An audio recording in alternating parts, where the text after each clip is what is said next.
The father then didn't know what is going on at all. Well, so what's the beginning of the story of the father? Aaron used to look at the list of newcomers in the Jewish agency for years to see if someone of his relatives, of people he knew, maybe he will find a name he knows. And suddenly he saw the name of his father. And his Appelfeld is an unusual name. Yes, there are not many Appelfelds. And then he asked where he can find him, and it was written that it was in a place called Be'er Tuvia. And he went there.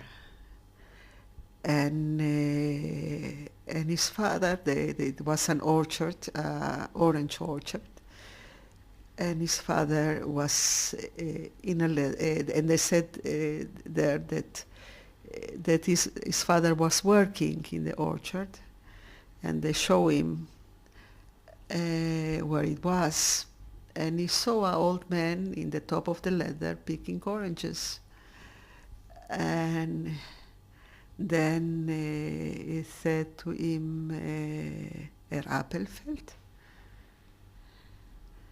and his father came down the ladder and looked at him, and even he was many years, and he was a grown-up man, he recognized him, but he couldn't say anything. Yes, he couldn't say anything. It was well,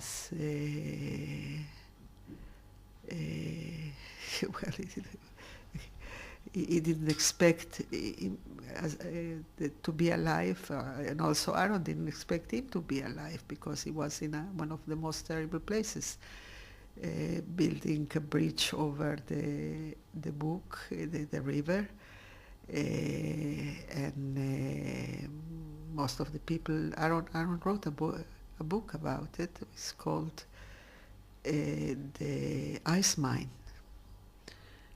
And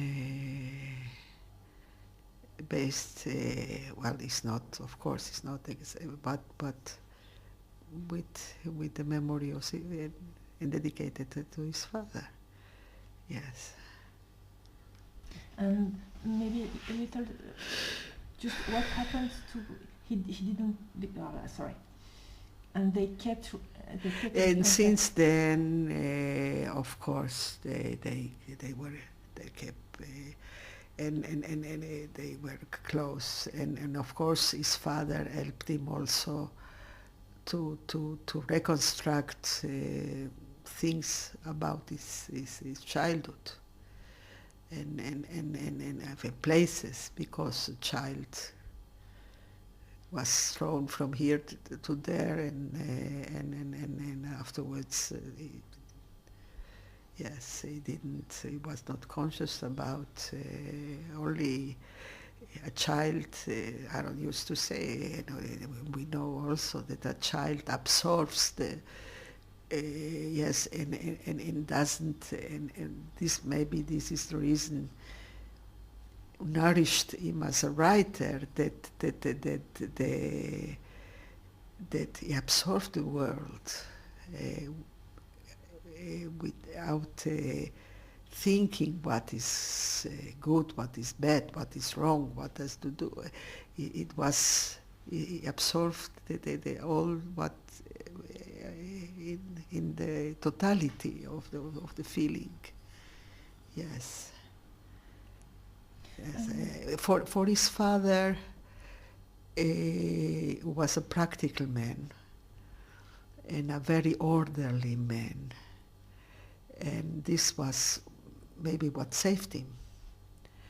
And a very sane person that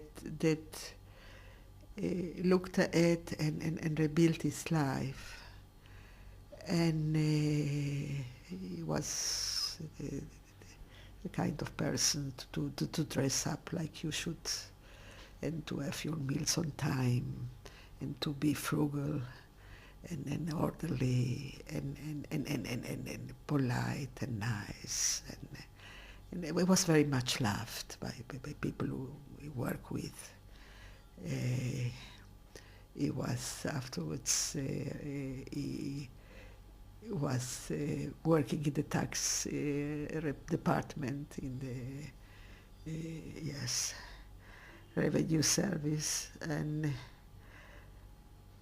he knew because he understood about, because he was an industrialist in his time and he knew how things work.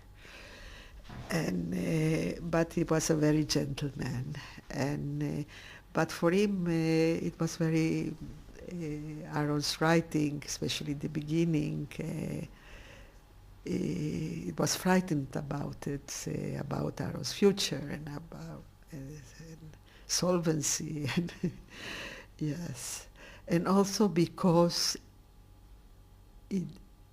he was afraid that Aaron was writing fiction, and then he was afraid that that people will find out that it's not exactly what happened. and it's interesting about this, because sometimes I've read memories were very much exact, especially when you write about things like what happened in the Holocaust or around. They are so incredible that sometimes the memories look fiction more than the and also I think the reason is because they are based in facts and not in feelings, and not in the inner yes, in what you, in the very feelings of yes, and you, if you touch the truth of why in the basis what is it happened, this is the real truth, and sometimes the facts are just it's interesting. I'm thinking about what I say to you about translation, that you find the exact word, but the word doesn't work. In this case, it's something like that. It's exactly, but it sounds hollow.